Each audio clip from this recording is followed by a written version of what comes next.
Gracias, compañeros en los estudios. Ayer el presidente Juan Orlando Hernández ha reiterado que enviará al Congreso Nacional una iniciativa para reestructurar el sistema de los centros penales. Y para hablar sobre este tema me encuentro con Orle Solís, quien es uno de los miembros de la Comisión Nacional de Prevención de los Centros Penales, para que nos pueda informar cómo ustedes ven esta iniciativa que el presidente estará enviando en los próximos días al Congreso. Bueno, buenos días HCH, gracias por darnos esta oportunidad de informarle al pueblo hondureño sobre el sistema penitenciario de nuestro país. En efecto, hemos tenido conocimiento y fue del público conocimiento la semana anterior, donde el presidente de la República en Consejo de Seguridad y Defensa Nacional determinó el traslado de varios privados de libertad del tercer batallón de infantería en Naco Cortés al primer batallón de infantería, del primer batallón de infantería y del mismo tercer batallón de infantería en Naco Cortés al segundo batallón de infantería aéreo transportado táctico especial aquí en Cobras, y también uno de ellos al centro penal del Porvenir Francisco Morazán. Habla de privados de libertad de alta peligrosidad y de alta agresividad. Ya en tiempos anteriores fue creado el decreto 101-2015, publicado en el Diario Oficial La Gaceta el 14 de enero del 2016, Gaceta número 33.933, en la que se establece en su artículo 9 y 10 sobre un capítulo específico sobre los privados de libertad de alta peligrosidad y alta agresividad.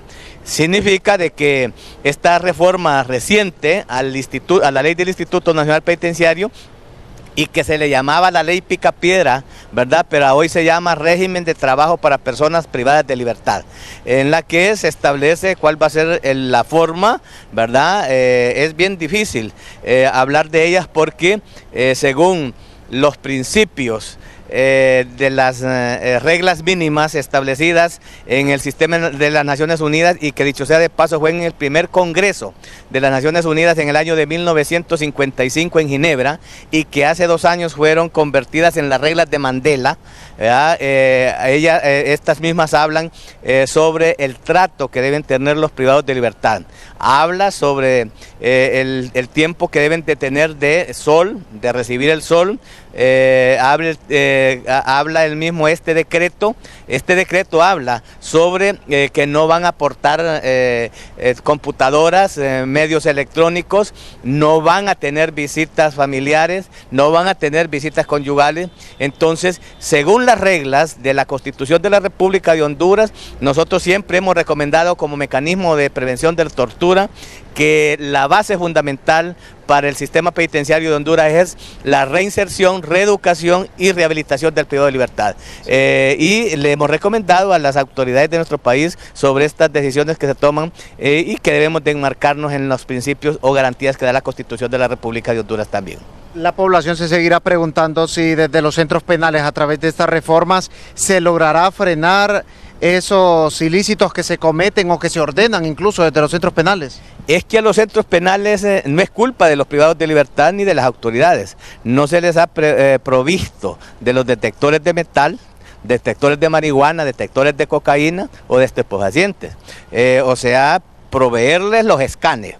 Un ejemplo, cuando usted va a los aeropuertos y pasa por el escáner, detectan qué lleva, qué trae o qué puede llevar. Entonces, los centros penales, los 25 centros penales no tienen detectores de metal ni de estupefacientes. Lo hacen manualmente, rudimentariamente. Entonces, pero esa no es la causa, ¿verdad? Ni debe ser disculpa, porque hay situaciones que entran o cosas que entran a los centros penales que sin necesidad de detector los detectan. Pero lo que le hemos recomendado al Estado de Honduras, a las autoridades de Honduras, es fortalecer la creación de la Escuela Nacional Penitenciaria para formar hombres y mujeres en la administración de los centros penitenciarios. Actualmente está en manos de los militares, de la Policía Nacional Preventiva. Ellos mismos nos han explicado a nosotros como mecanismo de presión de la tortura que ellos no tienen culpa, que ellos no fueron formados para tal fin y que por lo tanto lo hacen como personas obedientes o como institución obediente, ¿verdad?